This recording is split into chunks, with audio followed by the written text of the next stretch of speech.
Shalom shalom nagaan waaqayyoo isiniif haa ta'u akkam jirtu daawwattoota Divine TV nagaa keessanii waaqayyoof galanni guddaan haa ta'u ani baay'ee nagaa kooti gaa ani obboleessa keessan Pastor Waqtulaa Caalaati ulfinni waaqayyoodhaaf haa ta'u guyyaa irraa kan immoo yaadii ani qabadhee isinii dhiyaadhee sagalee waaqayyoo keessaa iddoo tokko dubbiseenii achumaan yaadan qabadhee dhufee isiniif hiruu barbaada wangeela Maarqos boqonnaa 16 lakkoofsa 15 kaasee akkana jedha.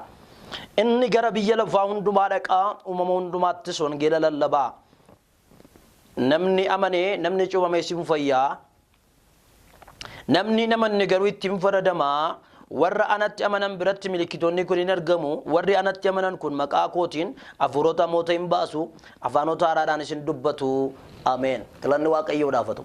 Egaan gooftaan keenya Yesuus Kiristoos bartoota warra isa biratti hafan bartoota 11 ergama kenna. Ergamanni kennuuf kun maal jedhaa gara biyya lafaa hundumaa dhaqaa uumama hundumatti immoo wangeela lallabaa'edha. Galanni waaqayyoodhaaf haa ta'u. Kanaaf gara biyya lafaa hundumaa dhaqaa jedhee gooftaan keenya bartootatti ergaa isaa kenna ture. Ergaan kun deemee har'a anaaf isin bira ga'ee jira. Maqaan waaqayyoo bara baraan kan eebbifame haa ta'u. Kun egaa anaaf siif maaloodha carraadha jechuudha. Carraa waaqayyoo naaf kenne carraa waaqayyoo siif kenne kanatti fayyadamnee nutis wangeela yookaan ergama waaqayyoo gara biyya lafaa hundumaa dhaqaa wangeela lallabaa nuun jedhe kana raawwachuudhaaf yaada koo isinii fidee dhufe galanni waaqayyoodhaaf haa ta'u. Inni amma waaqayyoo nu gargaara ingidihi TV kanaan akkasin eebbifamtan abdii guddaan qaba. Barumsoota garaagaraa fayyinaa fi kadhannaa garaagaraa TV kanaan godhamuun baay'een keessan akka eebbifamtan abdii guddaan qaba.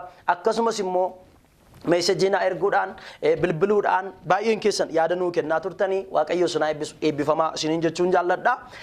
Kanaaf har'ammoo yaada an qabadhee dhufe inni gabaabaan maaloodha yoo jenne kaffaltii TV kanaatiif baay'ee birrii guddaa nu barbaachisa. Nuti mul'ata qabna malee birrii hin qabnu. Mul'ata qabna malee birrii qabaannee miti jechuun namoonni birrii kana caalaa qaban baay'een isaanii mul'ati kun nuuf dhiisuu danda'a.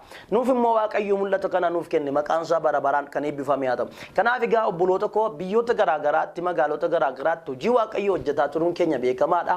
Ammas immoo hojjetaa jirra. Bakka baay'een keenya akkuma waldaan naannoo keenya jiru biyya biraas waldaan waan jiru nutti fakkaachuu danda'a. Haa ta'u iyyuu malee garuu biyya fagoo kana wangeelli waan ga'ee miti. Asuma Itoophiyaa keenya keessa iyyuu bakka namoonni dhuunfaadhaan miillaan deemanii dhaqanii wangeela lallabne ga'ee TV'n kun wangeela lallabaa jira. Maqaan waaqayyoo bara baraan kan eebbifame haa ta'u. Biyya keessa ta'anii biyya alaa ta'anii namoonni baay'een bakka jiran ta'anii gooftaa Yesuus fayyisaan lubbuu isaanii godhatanii gooftaa kana duukaa bu'aa kan jiran namoota 1000 jira. Yeroo muraasa kana keessatti maqaan waaqayyoo bara baraan kan eebbifame haa ta'u.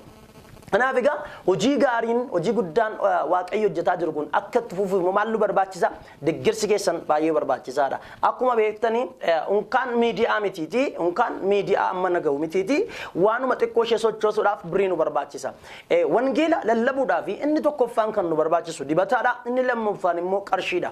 Kanaaf nuti immoo waaqayyo dibata nuuf kenneera qarshii immoo gaasiin bira jira maqaan waaqayyo bara baraan kan eebbifame ta'u. Kanaaf hamma waaqayyo si gargaare birrii 100 taatu birrii 200 ta'u birrii 500 ta'u birrii 1000 ta'u hamma waaqayyo si gargaare ammuma dandeettii keetii birrii 1000 ta'u 2000 ta'u hammuma waaqayyo si gargaare keessa kee kaa'ee Divine TV kana bira akkasin dhaabattan jaalala waaqayyootiin ani sin afeera akkasumas paartineera taatanii hojii waaqayyoo kana nu wajjin ji'aan futti fufiinsaan hojii waaqayyoo kana 100 200 ammuma dandeettii keessaniitiin nu bukkee akka dhaabattan jaalala waaqayyootiin isin gaafannaa waaqayyo gooftaan koo sinaa eebbisu isiniif kadhataa jirra ammas isiniif kadhannaa akka waaqayyo abaarsa biyya keenya irraa cabsee hunduma keessan waaqayyo gooftaan akkasin eebbisuuf waaqayyoon isinii kadhannaa maqaan waaqayyo bara baraan kan eebbifame haa ta'u.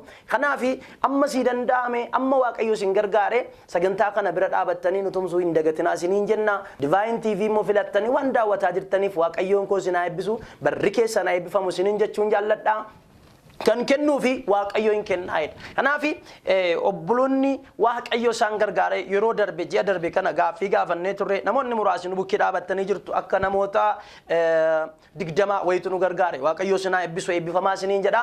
Amma immoo kana caalaatti hojii waaqayyoo kana nu wajjin hojjechuudhaaf adaraa keessan xinnaadhaaf guddaadha utuu hin jedhin yookaan kun xinnoodha yookaan kun guddaadha utuu hin jedhin hammuma dandeettii keessanii hamma waaqayyo isin gargaare nu bukkee dhaabachuun dagatinaa isiniin jenna. Nagaan waaqayyo isinii wajjin haa ta'u. bakka jirtanitti eebbifamaa isiniin jedha. Namoonni ammoo Waaqayyo isaan gargaara yeroo darbe nu gargaaraa turan Waaqayyo gooftaan waan haaraa godhee fi balbala hojii kan hin qabneef balbala hojii banee fi eebba kan dhabaniif eebba irratti dhangalaasee Waaqayyo namoota baay'eedha akka inni yaadate bilbilaanis ta'ee qaamaanis dhufanii kan dhugaa ba'an jiru. Maqaan Waaqayyo bara baraan kan eebbifame haa ta'u. Kanaaf obboloota ko hojii Waaqayyo nutti kenne kana caalaatti bareechine namoonni baay'een kana caalaatti akka inni bareedu akkasin hawwitan abdii guddaan qaba.